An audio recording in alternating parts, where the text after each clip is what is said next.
Truth Seeker here. According to a Bloomberg News, an executive order has been drafted that will instruct law enforcement and federal antitrust agencies to open probes into the platform's bias of Google, Facebook, and Twitter in regards to the censorship and suppression of conservative voices on social media. Yeah, I think Google is really taking advantage of a lot of people, and I think that's a very serious thing, and it's a very serious charge. I think what Google and what others are doing, if you look at what's going on at Twitter, if you look at what's going on in Facebook, they better be careful, because you can't do that to people. You can't do it. We have literally thousands and thousands of complaints coming in, and you just can't do that. So I think that Google and Twitter and Facebook, they're really treading on very, very troubled territory, and they have to be careful. It's not fair to large portions of the population. Okay? Thank you very much, everybody. Thank you. The executive order is in its preliminary stages and hasn't yet been run past other government agencies, said a White House official.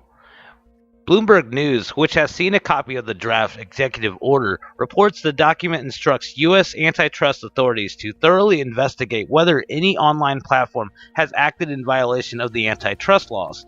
It instructs other government agencies to recommend within a month after its signed actions that could potentially protect competition among online platforms and address online platforms' bias.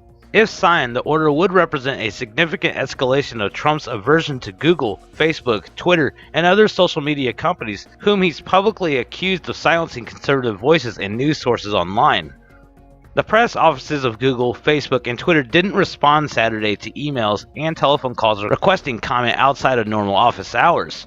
Trump's complaint is basically that social media is totally discriminating against Republican/conservative voices. Trump said on Twitter in August, speaking loudly and clearly from the Trump administration, "We won't let that happen.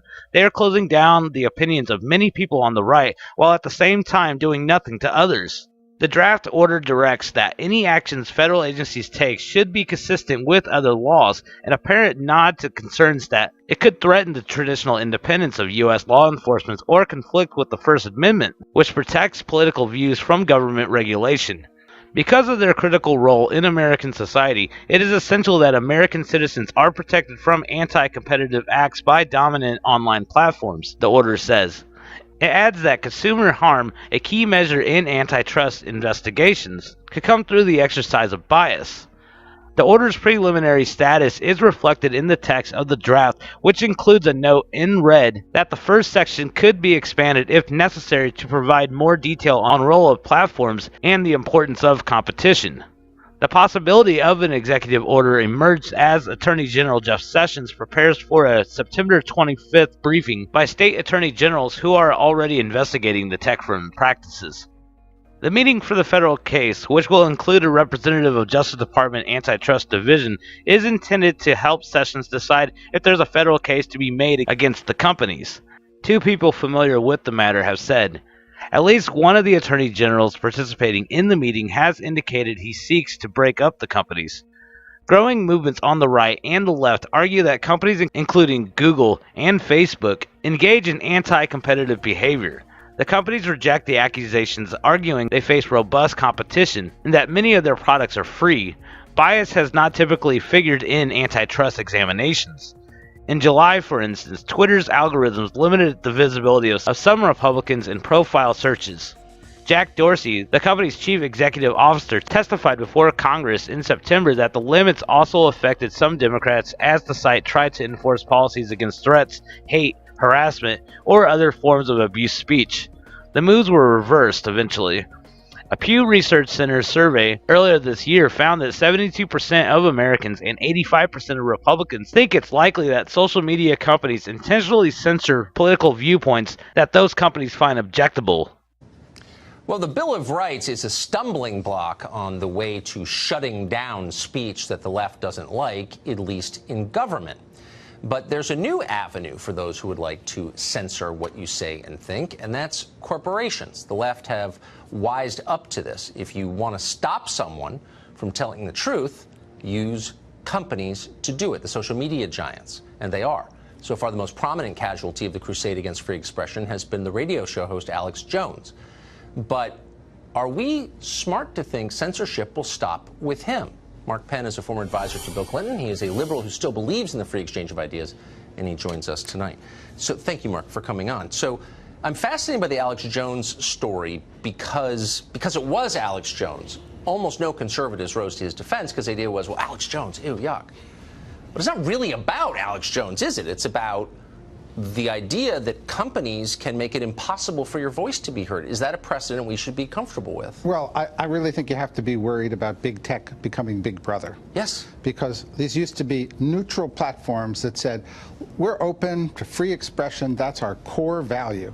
And now they've said, well, not so much, with particularly Facebook hiring 10,000 new censors on top of another 10,000 and having roving censoring bots looking for content. Look, I never read Alex Jones, but here's somebody with millions of followers, publicly accountable for his speech, operating within Supreme Court standards, yanked from the media. That's a surprise to me. That says that these platforms are no longer as open as they presented themselves to be. And it's not just him. There are many like him who've been yanked, lesser known, but still. So this has political implications. You ran and managed campaigns for so long.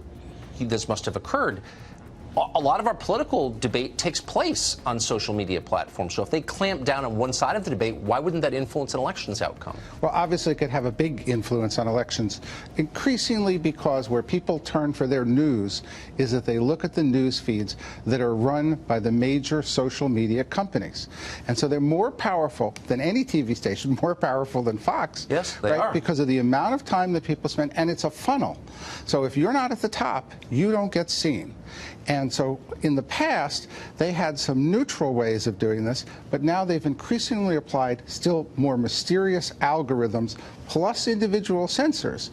And remember, they're private platforms, they say, so they're not actually subject to the First Amendment unless we get some legislation here that says free speech is an internet right. It's totally meaningless. If I own a toll road, I can't say anyone of a certain race can't drive on my toll road.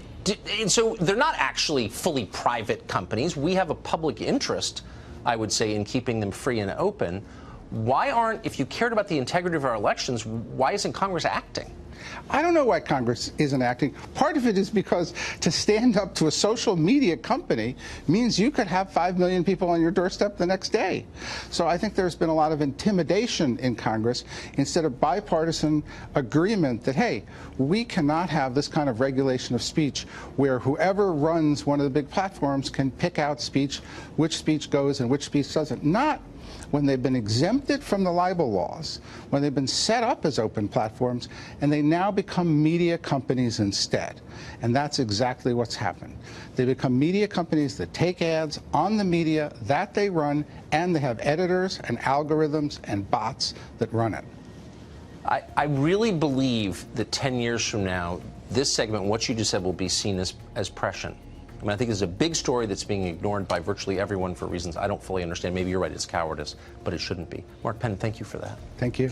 It's sad that it really gotten to a point where the president actually has to step in to say that these companies are treating us unfairly, when it should have just been a moral conscious thing that should have been done by all the corporations to begin with. They should understand what unfair business practices is and not being equal to everybody else that's on their platforms. But the censorship is real, and it's too obvious to try to hide and try to deny it anymore. We already see that the Google search algorithms are already biasly controlled, and they try to say that's not. And we see it all across the YouTube platform when people are trying to search for videos word for word in the title, and they still won't be the #1 video that they found. It'll be CNN and everything else above that. That should be a red flag to everybody. And that's why we have these alternative platforms like DTube, DLive, BitChute, Buddy List, and everything else. It's because we can't put up with the censorship anymore.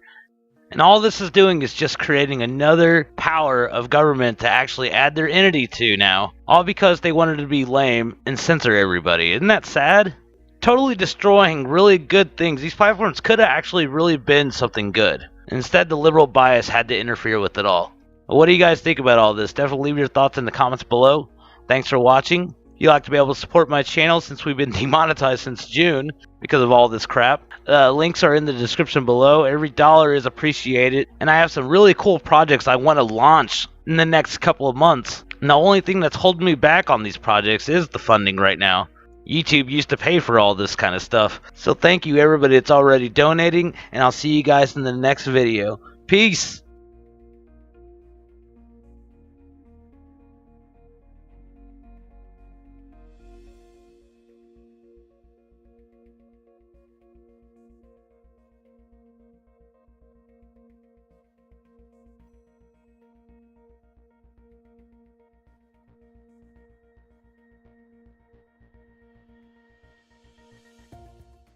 Please subscribe to our channel, like our video, and comment below, and we'll see you on the flip side. Peace! And don't forget to click the notification bell.